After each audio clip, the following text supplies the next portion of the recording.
What happens when a person honestly begins to trust God in the romantic?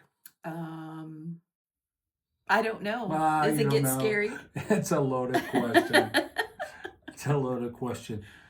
The old ways in which we used to operate no longer work.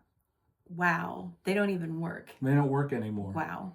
Well, what are we supposed to do? Well, I'm going to tell you, and I'm going to tell you too. All right. The old ways never don't work anymore. We're on a different agenda. hmm We go from picking anyone we want, Mm.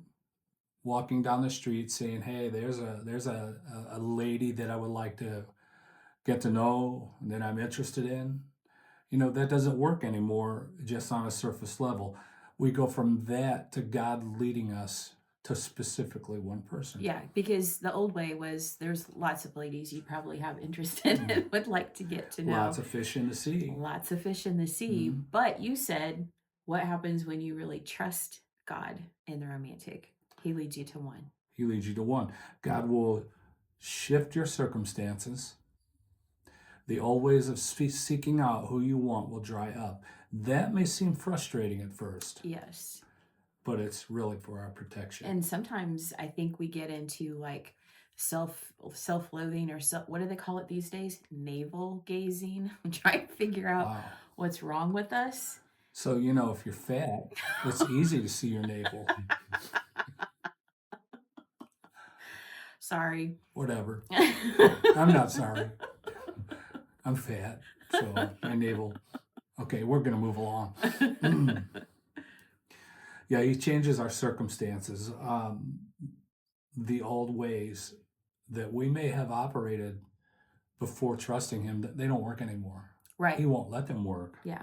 Because you said you were going to trust him, not Right, yourself. right. Mhm. And so he takes the responsibility now for our protection. He takes the responsibility to provide for us, in his own way, in his own time. So when I began to trust him, he also placed an inner restraint within. Oh, so things that you were doing on the outside weren't working, but on the inside, The things inside. weren't the same either. Yep, it's a Okay. two-way coin, Yeah. double-sided coin.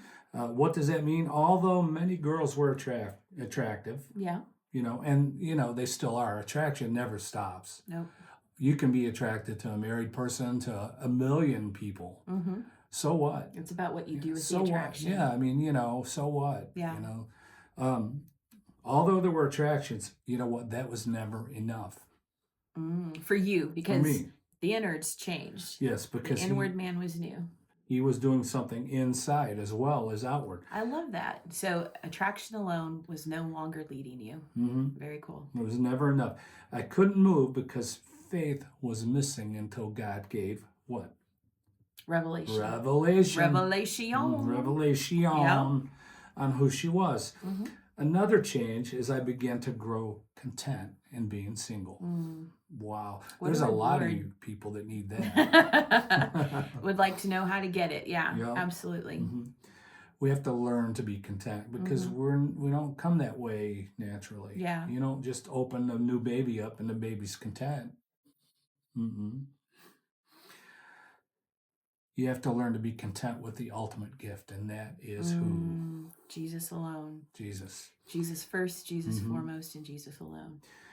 And when we learn to be content Mhm. and learn that Jesus is the prize, we just don't want anyone that he doesn't give. Yeah, and it's not like sitting Mm-mm. around just like as if Jesus is the prize isn't any fun or isn't rewarding or isn't an adventure. Jesus first, foremost, and Jesus only is one of the greatest experiences of love that anybody can have, in my opinion. And I know for myself, there was what I call that whole experience of it seems like nothing's happening around you, nobody sees you, something's wrong. I decided to trust God, and as if opportunities just evaporated. And I called that being veiled. And so I literally wrote a book called Being Veiled, but it was unto his pleasure, and his pleasure always becomes our pleasure. So I think we have to remember our God said, he said this, his name is jealous. He's jealous over our lives, he's jealous over our destinies, And so, therefore, if we've given ourselves to Him, He has every right to be a jealous God, a jealous Father over our lives. And then that jealousy actually works as protection. It does. Mhm. He can be trusted. Yeah. And His jealousy also reminds me of the scripture in Song of Solomon. I think it's 8, 6, and 7, where the Shulamite describes the love that she's experiencing, which is a reflection or an allegoric picture of God's love, that it is a jealous flame and that many waters cannot quench it. There's not enough money to buy this kind of love that she was experiencing. The definition, when I looked at it, was, I think, like a vehement flame, or the very flame of God is what she was encountering. I want that for you guys to be your Valentine revelation from the Lord this year. So happy Valentine's Day. There is nothing better than the jealous love of God over your life and your romantic life. Cool. All right. Bye.